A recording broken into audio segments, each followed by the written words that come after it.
I got to be honest with you. Elizabeth Warren, I'm not going to say she's doing a Biden. I'm not going to say she's lying like Joe Biden. I just showed you Joe Biden lied. But there's some things going on with Warren and the things she's suddenly for or suddenly against that come off as not so credible, shall we say. So, as you know, I've covered a lot of pipeline fights and fracking. To me, you can't have a serious discussion on climate change or the climate crisis without bluntly saying I am against fracking and I will ban fracking as President of the United States. Bernie Sanders has said that for a long time. Tulsi Gabbard is against fracking. I've never heard Elizabeth Warren say she was for fracking, but obviously with the climate crisis town hall tonight, which is in progress on CNN, again, Bernie will be live, I believe, at 8:40 Eastern, 5:40 Pacific. Biden is at 8 Eastern, 5 Pacific. So the Washington Post did a write-up basically pointing out where people are on the issues. To me, you could have great plans, and Warren just proposed a plan that essentially borrows most of Jay Inslee, the governor of Washington State's ideas. But all your plans are canceled out, as far as I'm concerned, if you're not for a ban on fracking. Because fracking and the methane that's being released is one of the worst contributors to climate change and the climate crisis. So, here's from the Washington Post. Last year, nuclear energy supplied 55% of the U.S. carbon-free electricity. Many experts argue that extending safe nuclear plants operating licenses is crucial to reducing carbon emissions from electricity. For example, former nuclear power opponents such as Union of Concerned Scientists now support license extensions for nuclear plants that perform safely. When nuclear plants were shut down in Germany, carbon reductions in the electricity sector stalled, even while the country pushed aggressively on renewable energy. Neither Biden nor Warren's plan specifically mention nuclear energy. Sanders' plan states it would not extend licenses for nuclear plants. So that's on nuclear. This is where we move on to fracking. All three candidates have pledged to eliminate new fossil fuel production on public lands.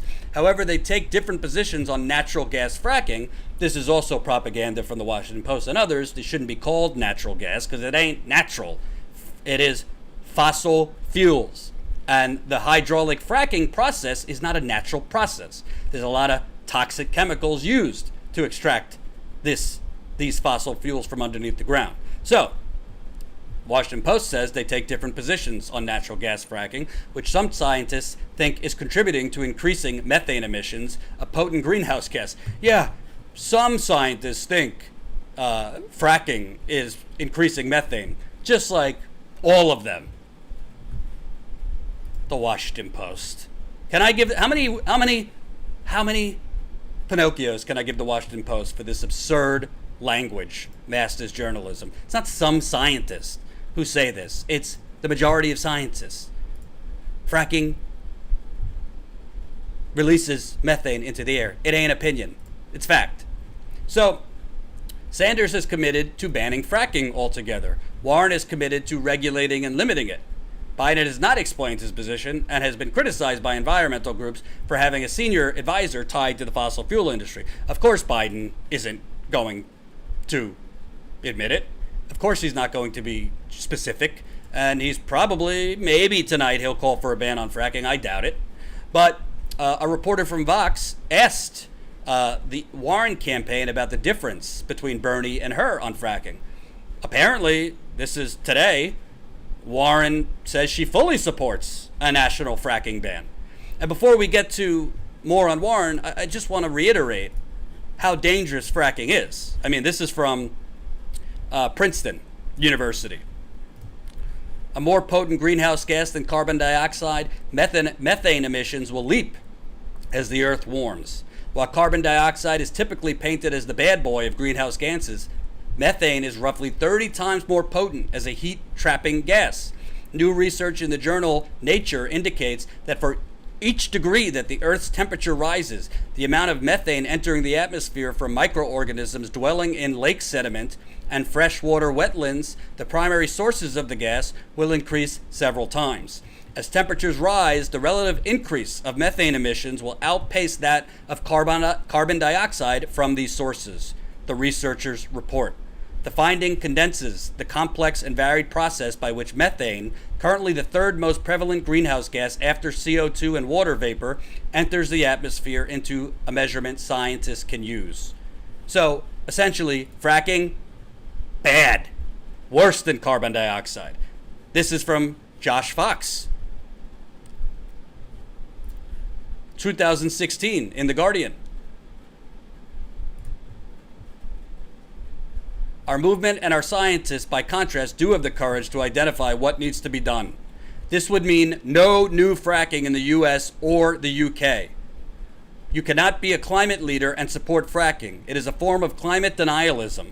One only has to look at the brave stand people all across the world are taking to fight fossil fuel developments to see the kind of courage our governments lack, but that the future will demand. Britain has seen protests in Balcombe, in West Sussex, and in Blackpool, while in the U.S. we have had brave pipeline fighters in Nebraska and the Standing Rock Reservation. So that's Josh Fox, who made a documentary too, I think, Gasland and Gasland 2, on fracking. So, I don't know. I cover this for a living. I've never heard of Elizabeth Warren proposing a ban on fracking. And, I mean, this is what she put out, I believe, yesterday on Medium. 100% clean energy for America. My plan for 100% clean energy. A lot of it's good. It borrows from Jay Inslee's plan. The world must limit warming to below 1.5 degrees Celsius to avoid the most catastrophic outcomes, cutting carbon pollution roughly in half by 2030 and achieving a net zero emissions by 2015. She talks about being a supporter of the Green New Deal. It's also why I've woven climate mitigation and resilience throughout my policy proposals, because we won't meet our goals with a one-size-fits-all proposal. She says, today I'm embracing the goal by committing to adopt and build on Governor Inslee's 10-year action plan to achieve 100% clean energy for America by decarbonizing our electricity, our vehicles, and our buildings. And I'm challenging every other candidate for president to do the same. Great. All wonderful, but when I do a quick search in this proposal she put out, fracking, I just did a Control F for fracking, not a mention of fracking in this document. Well, when Elizabeth Warren is asked by a reporter, she says Warren fully supports a national fracking ban, but it was the next thing that I found even more troublesome. A fracking ban is not in the plan that the Warren campaign put out last night, as I just showed you, but the campaign says this plan is singularly focused on decarbonizing our electricity, our vehicles, and our buildings by setting high regulatory standards. So she basically says, don't worry about it. It might not be in the plan I put out, but I'll still do it.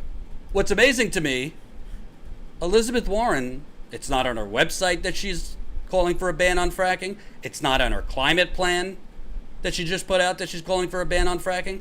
And her campaign's response to this reporter on why it's not in this plan was essentially a fracking ban is not, the plan is singularly focused on decarbonizing our electricity, our vehicles, and our buildings by setting high regulatory standards. But that comment only makes kind of like intends to make it seem like those two things are different. That I didn't put it in there because the plan is, that plan that I released is focusing on reducing carbon emissions. Well, you could reduce all of those things. And Jay Inslee, if he was elected president, could have released all of those carbon emissions. But if you don't ban fracking, which is releasing toxic methane, not just through the actual pipelines themselves, but if you follow fracked gas pipelines, they have compressor stations.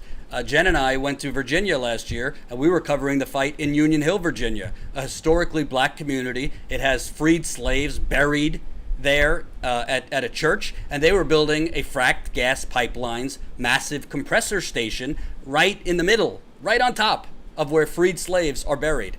Well, the emissions from that compressor station would be emitting methane into the air.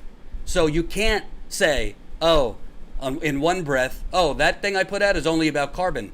Well, methane is just as bad, if not worse, than the carbon dioxide.